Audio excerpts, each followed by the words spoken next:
Hey guys, so today I want to show you how to color grade your footage and achieve the so much desired filmic look. First step, open up the editing software of your choice, and then you need to turn these special knobs to adjust the color. Alright, first let's start with temperature.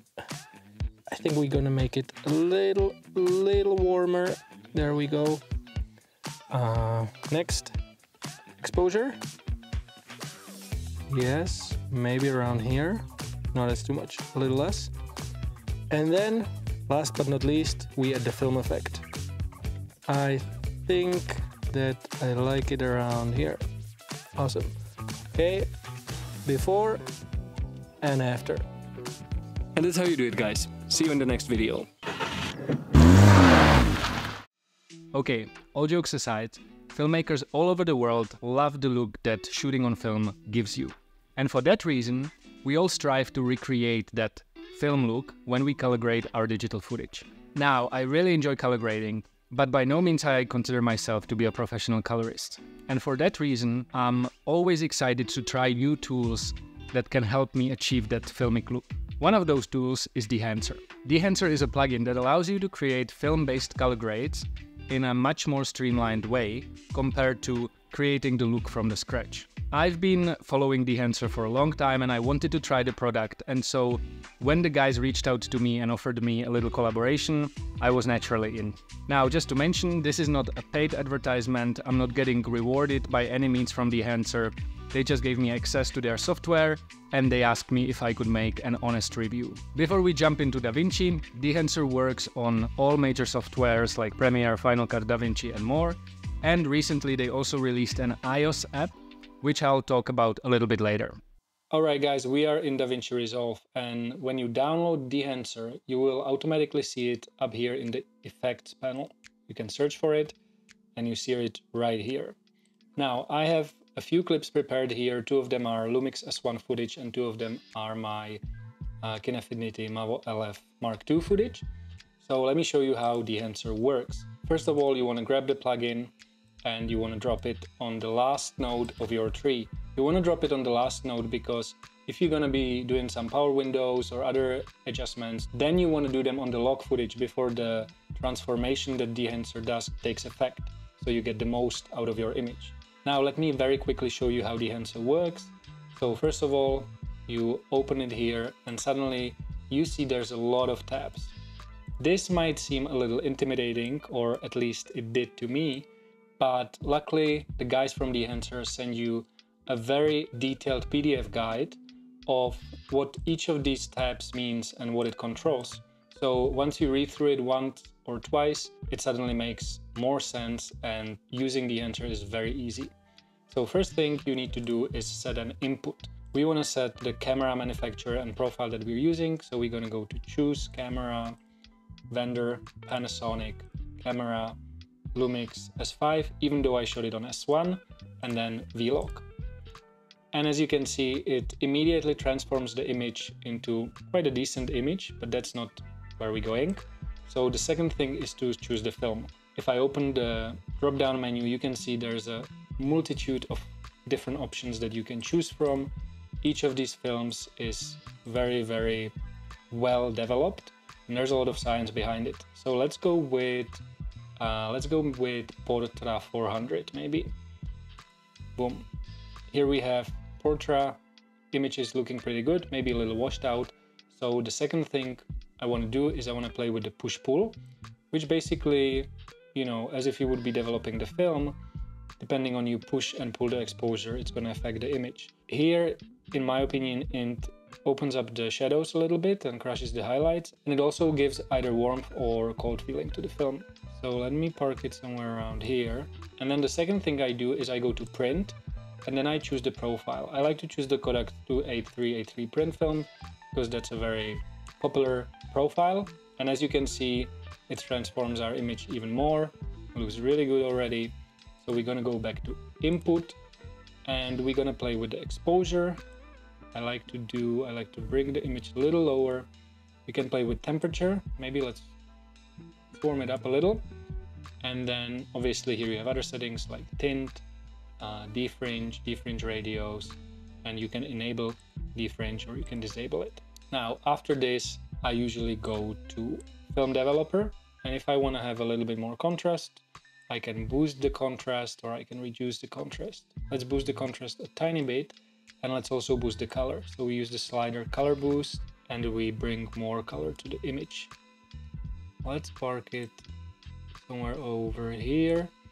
And then what I don't like about Dehancer, this is something to mention, is that the grain is quite strong right in the beginning, or at least that's what it looks like to me.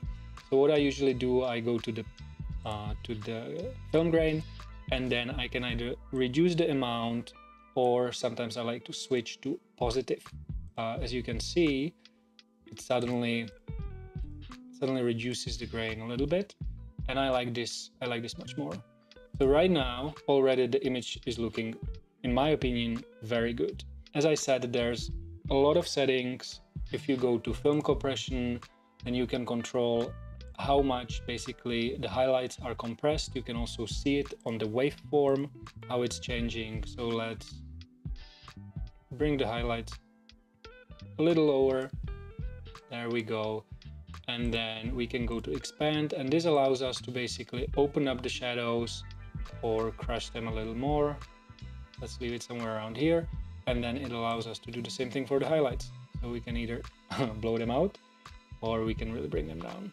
So let's park them somewhere around here. Boom. Again, we can enable or disable the effect. And I'm just quickly going to go over the other settings. We have color head. Here we can inject certain colors into the image. You know, we can inject color into the shadows, into midtones, into highlights, and so on and so forth. Then we have, again, film grain. You can do the same thing. You can control the amount of the grain in the shadows. You can see if I zoom in, I can really bring that grain up in the shadows, or I can completely reduce it. So that's really cool, because film grain traditionally is not equal in the image. And then we have halation. Obviously wouldn't be a film plugin without halation. So let's turn that on, and let's turn on the mask mode, and then this allows us to basically adjust the halation to our liking. Again, I'm not gonna do it in detail here, but as you can see, before and after, obviously this is too much, so let's just bring that down. There we go. Halation is looking good. Now we have bloom, which is also a very film effect, so that can basically give a little bit of a bloom to our brighter areas of the image. And then we have vignette. We have film brief, which is very cool because it basically mimics the effect that film has, where every frame has a tiny bit different exposure. And so here you can set the period, and then you can set the exposure, contrast, and color change. If I really bump this up and I play the image, see how it's pulsing? Obviously this is way too much, but you get the idea what it does. And then we have gate weave, which is basically swing of the film as it is going through the mechanicals of the camera.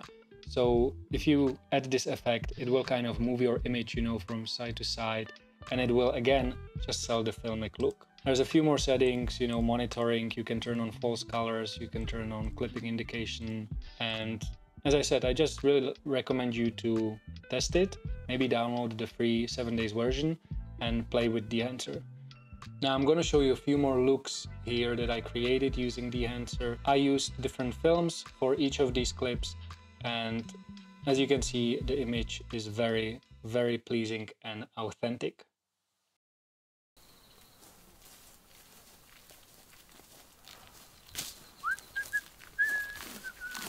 So as I said, Dehancer also has an app for iOS devices, which means that you can use it on your iPhone or your iPad.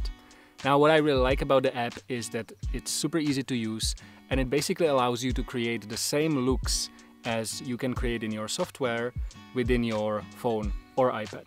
It is a photo video editing app, but there's a lot of science behind it, because color grading is basically mathematics, and so even the iOS app is very developed, and it allows you to create very natural looking film looks out of your iPhone footage.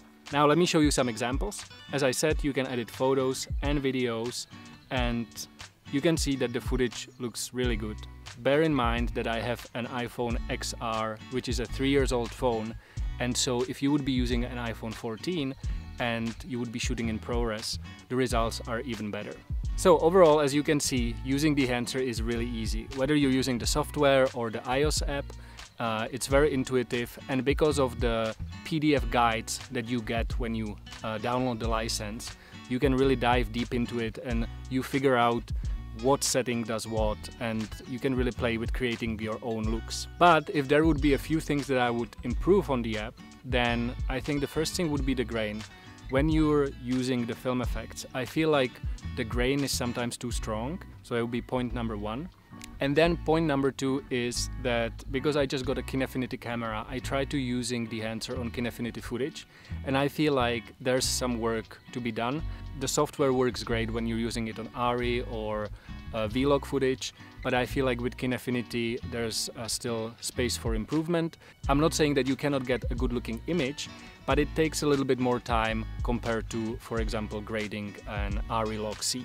So that's it, guys. As I said, I really enjoyed using Dehancer, and I can definitely see myself implementing it in my color grading workflow. And if you would like to try Dehancer, then I'll leave you a link in the description below, which gives you a free 7-day trial. And I'll also leave you a discount code, which you can use then to purchase your license, and you will get a 10% discount. I'm done talking. If you like the video, subscribe to the YouTube channel. There's more stuff coming. And if you have any questions, let me know in the comment section below. Peace!